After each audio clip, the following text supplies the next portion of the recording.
Doris Duke is often remembered through a single phrase repeated endlessly in newspapers and in dinner table anecdotes: the richest girl in the world. That image, an isolated child guarded by chauffeurs inheriting a vast tobacco empire before she reached adolescence, has overshadowed a far more complex truth. The popular narrative casts her as the passive daughter of a formidable tycoon, a lonely heiress wandering through palatial homes scattered across the country. However, the surviving documents, the preserved estates, and the accounts of those who worked closest to her reveal a very different story. The real story is one of female power negotiated behind closed doors. It is a narrative shaped by a mother who wielded control with precision and a daughter who resisted those strategies in calculated ways. The family structure was defined not by the father's wealth alone, but by intricate female dynamics. These dynamics determined how that enormous fortune would function across generations.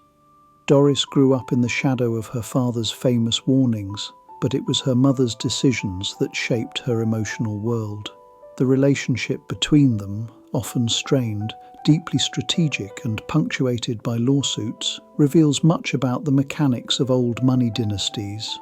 It shows more than the simple idea of inherited privilege. This exploration reveals a deeper truth. It shows how a young girl raised in isolation and trained to mistrust transformed one of America's great industrial fortunes. She channeled it into a remarkable legacy of art, architectural preservation, and philanthropy. Her homes, Rough Point in Newport, Shangri-La in Hawaii, and Duke Farms in New Jersey, were not mere symbols of excess. They were instruments of identity, carefully arranged spaces where a wary heiress learned how to direct her wealth with intense intention. Understanding Doris Duke requires understanding the system she inherited and the women who shaped it. It requires looking at the structures that made her both immensely powerful and profoundly alone. This is not just the story of an heiress, it is the story of a dynasty, designed and maintained through the intimate negotiations of women who rarely appear in official public histories. Doris Duke was born into a world structured almost entirely by women, even though her father's fortune defined its outer boundaries. In New York, Newport, and New Jersey, social life functioned according to rules set by matrons. These women oversaw everything from marriage eligibility to philanthropic expectations. They determined whether a daughter belonged, whether a bride was suitable, and whether a family respected the invisible codes that governed immense wealth. For Doris, this female world began with her mother, Nanaline Duke. She embodied the classic contradictions of old money power. She was outwardly graceful, yet privately strategic. She was careful in her alliances and deeply concerned with public appearances. Nanaline managed the Duke's social position with the same precision Caroline Astor had used to shape New York society decades earlier. Her daughter was not treated as a child in the modern sense. She was considered an asset requiring protection, curation, and, in certain moments, containment. Their residences reflected the architecture of this female-controlled world. Rough Point in Newport, with its vast ballrooms and hidden staff corridors, represented a social stage. Here, mothers presented their daughters for rigorous social evaluation. Duke Farms in New Jersey, on the other hand, served as an interior world. It was private, green, and insulated. This was a space where maternal authority could operate without external scrutiny. Every corner of these estates embodied a deliberate social design. Rooms were arranged to maintain the appearances of effortless hospitality. Yet the real power circulated through the hidden labor of staff and the strategic work of women. They carefully decided who would be allowed near the family. Within this controlled environment, Doris was taught caution. Her early lessons came from maternal directives, not from school teachers. Her mother limited her formal education. Nanoline prevented Doris from attending college because she considered higher learning unnecessary for a young woman whose future, in her view, required careful social presentation rather than intellectual ambition. Yet this profound maternal control produced an ironic outcome. Rather than becoming a polished and compliant socialite, Doris became fully self-directed. She studied privately, she pursued languages and read widely. She carved her own intellectual path from behind the barriers constructed for her. The marriage market of her generation differed from the strict Gilded Age, but it still depended on the same essential mechanisms. Mothers strategically positioned daughters. They evaluated prospective husbands based on lineage, existing alliances, and financial compatibility. Doris resisted these expectations. She entered relationships on her own terms and rejected the polished suitors her mother preferred. This dynamic greatly intensified the conflict between them. Letters reveal a young woman learning to negotiate power using the same tools used by earlier dynasty daughters: silence, withdrawal, and strategic resistance. However, she applied these tools against her own mother instead of a social gatekeeper. The architecture of her later life, especially Shangri-La in Hawaii, directly reflects this internal decision. Every detail was chosen by Doris herself. The Mughal-inspired design, the luminous tiles, and the delicate balance of private and public spaces represent a woman reclaiming agency through aesthetics. The home was built not to impress society matrons. It was built to create a world entirely her own, free from maternal oversight. Her fortunes, held in trusts established by her father, operated like the older dynasty structures. Trustees controlled the principal. She received income but could not dismantle the foundational fortune itself. This protected the family wealth but also limited her personal freedom. It reinforced the pattern of controlled womanhood that had shaped her upbringing. Yet within those legal boundaries, Doris carved an unusual independence. She used her income strategically for art, for preservation, and for quiet philanthropy that often went uncredited. In doing so, she followed a pattern seen across several dynastic women, transforming constrained wealth into enduring cultural contributions. This is the essential backdrop necessary to understand her later decisions. The emotional isolation of her childhood, the architectural spaces defining mother-daughter power, the trust structures limiting her autonomy, and the marriage market she resisted all formed the quiet architecture of Doris Duke's life. They shaped her long before she began shaping a legacy of her own. The surviving evidence from Doris Duke's life reveals the complex female dynamics that defined her world. Each document, each letter, lawsuit, property plan, and philanthropic note shows a woman navigating inherited power with remarkable subtlety. One of the earliest and most revealing moments came immediately after her father's death in 1925. Doris was 12 years old. The fortune she inherited was enormous, estimated at around $100 million. It was a sum so large it instantly reshaped the legal architecture around her. But the more revealing story lies in how her mother handled this transition. Instead of preparing Doris for future control, Nanoline sought greater authority herself. When Nanoline attempted to sell certain family assets, Doris sued her at age 14. This lawsuit represented an extraordinary assertion of power for a child.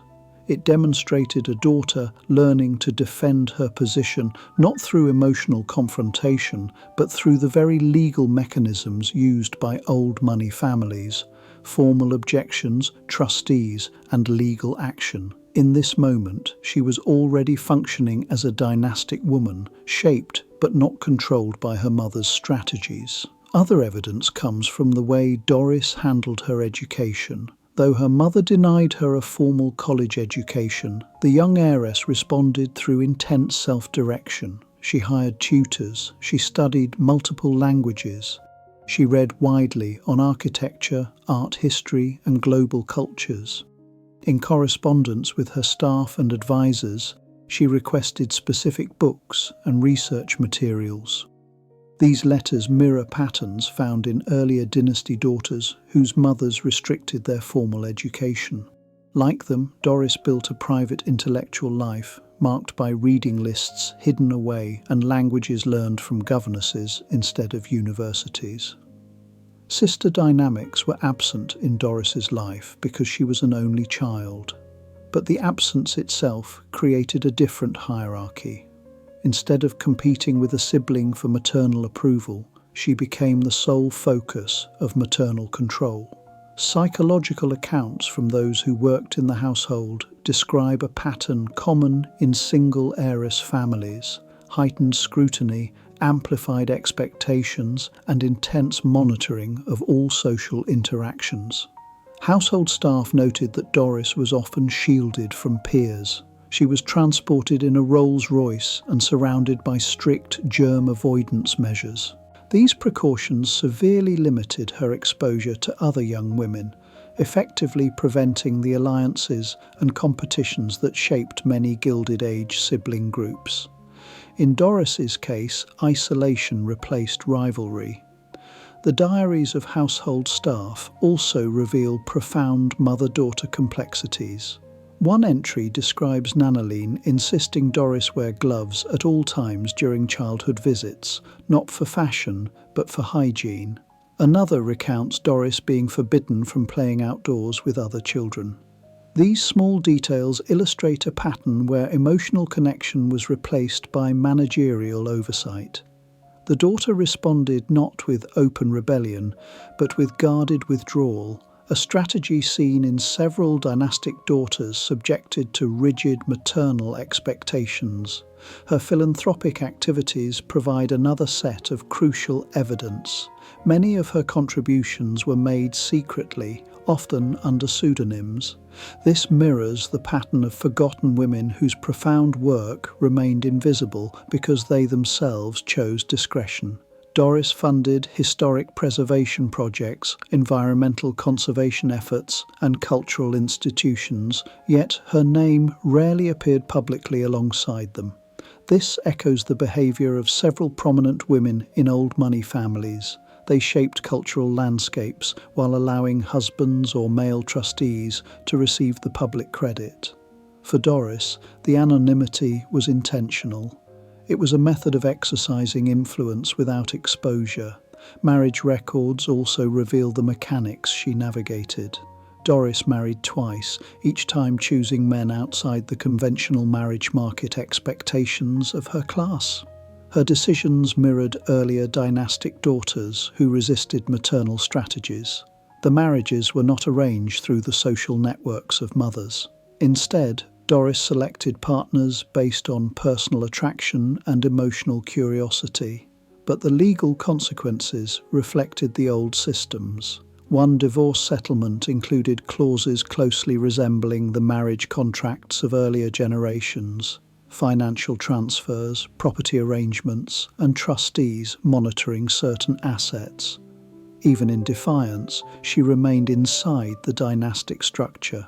Her architectural imprint offers some of the most vivid evidence of her personal autonomy. Shangri-La's design documents show handwritten notes appended to architectural drafts. She personally chose specific tile patterns inspired by Islamic art. She selected gallery layouts with intentional sightlines. She modified the plans repeatedly to integrate water features and luminous surfaces. This level of personal involvement demonstrates a woman using architecture as a form of identity formation. The home became her antidote to the isolation of her childhood, a world designed entirely on her own terms. Her residences also contained hidden servant corridors, patterned after the Gilded Age homes she grew up in. But in Shangri-La, the design served different purposes. Instead of reinforcing social power over guests, the hidden corridors created silence, privacy, and calm. The structure reflects a subtle, ironic reversal. a woman raised in suffocating wealth used architectural sophistication to create peace rather than social spectacle. Financial evidence from the end of her life shows the scale of her achievement.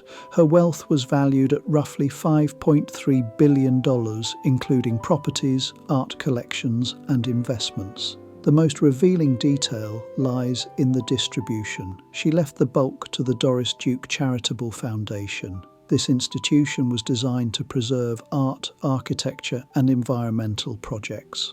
This decision mirrors the last act of several dynastic women.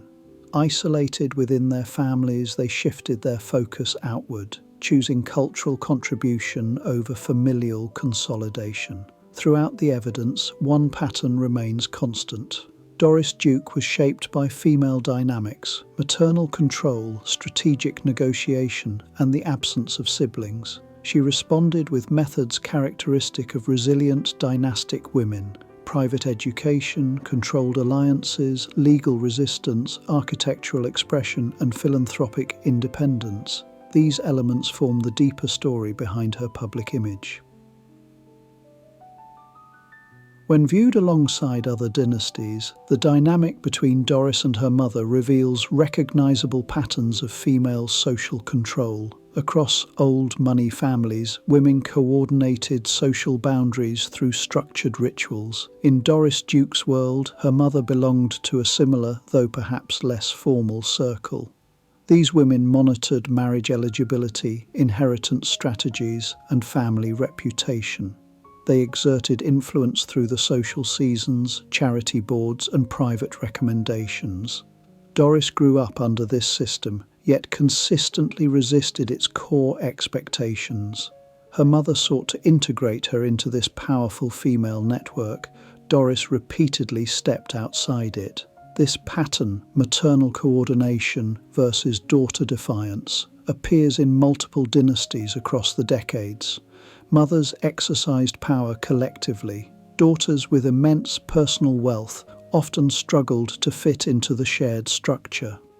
Doris exemplifies the tension. A girl expected to follow rules designed by women of her mother's generation, but possessing personal financial resources large enough to create alternative paths.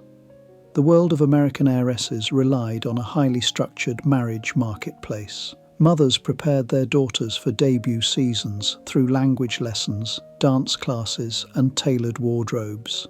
They documented potential suitors with the precision of financial analysis. Contracts often outlined property transfers and rigid financial commitments. For many daughters, marriage represented both personal destiny and family strategy. Doris faced similar expectations. Her vast wealth made her a target for suitors, but her mother's influence shaped which men were acceptable. Yet Doris defied these conventions. She married outside the usual alliances, choosing partners based on personal attraction rather than social architecture. This choice mirrored earlier patterns where wealthy daughters rejected maternal marriage strategies, often leading to conflict and estrangement. Doris's lawsuits against her mother over family assets reflect this defiance in legal form. The irony lies in the aftermath. Despite choosing her own path, Doris's marriages still fell within the structural framework of contracts, settlements, and trustees, systems inherited from earlier eras. Freedom in choice did not eliminate the old mechanisms. Many dynasties arranged daughters according to beauty, temperament, or strategic potential. Beautiful daughters often received larger dowries. Plain daughters were restricted. Some daughters disappeared from records entirely. Doris had no sisters, but single heiress families followed a different pattern. Instead of hierarchies among daughters, there was intensified pressure on the one child. Letters and staff journals describe Doris's childhood as isolated, protected, and heavily managed. The mother-daughter bond in such families carried heightened expectations and relentless scrutiny. In the absence of sibling dynamics, the emotional tension concentrated into a single line. In Doris's case, this produced a unique hierarchy. The the daughter as both cherished asset and guarded object. Her mother's restrictive measures, limiting education, controlling mobility, monitoring social interactions, reflect a pattern seen in other single heiress families, where the daughter becomes the entire focal point of maternal strategy. Doris Duke's life embodies a pattern common among dynastic women who grew up under intense control, the long, quiet victory. She resisted maternal structures. She forged her own intellectual path. She created architectural masterpieces that reflected her identity rather than her family's expectations. She built one of the most influential philanthropic portfolios of the 20th century. The ironic outcome echoes patterns from earlier dynasties. The daughter who resisted the system ultimately defined the legacy. Her mother shaped her childhood. Doris shaped the family's lasting historical narrative. The homes preserved today carry Doris's imprint, not nanolines. The foundation bearing her name continues her cultural interests, not her mother's social strategies. Across dynasties, this reversal appears repeatedly. Mothers designed the initial systems, daughters outlived them and redirected their fortunes. History often remembers the resilient daughters. Doris Duke's life offers a valuable window into the workings of old money dynasties. Her story contains all the elements found in earlier families: maternal control, isolated childhood, legal structures governing wealth, and the architecture of power expressed through grand estates. Yet her particular journey reveals something more subtle: the quiet ways daughters reclaimed their identities within systems designed to shape them. She transformed inherited wealth into significant cultural impact. Her homes reflect both beauty and deep intention. Shangri-La stands today not as a monument to financial excess, but as a testament to curiosity, learning, and aesthetic intelligence. Duke Farms preserves ecologies she valued when environmental philanthropy was still uncommon. Rough Point's preservation supports the understanding of American social history. These profound contributions place her alongside the dynastic women whose patronage shaped cities, museums, and artistic movements. Her emotional experiences reflect universal patterns found in the lives of wealthy daughters: tension with mothers, restricted choices, and the lifelong struggle for personal identity. But she also represents remarkable character through adversity and resilience. She navigated a system that offered enormous privilege yet constrained her autonomy. Through private study, architectural creativity, and selective philanthropy, she carved a life governed by her own interests rather than the expectations of a social network she never fully embraced. Doris Duke's legacy is not merely financial, it is architectural, cultural, and deeply human. Her life demonstrates how power can be softened by curiosity, how wealth can be directed by intelligence, and how a woman raised in isolation can create worlds filled with enduring beauty and intention. Her story resonates because it reveals the complex intersection of female agency, inherited power, and the quiet decisions that shape lasting dynasties. Like many dynastic daughters before her, her final legacy reflects a hidden truth beneath the formal structures of wealth. Daughters often define the long arc of a family's story, even when they grow up believing they are merely inheriting it.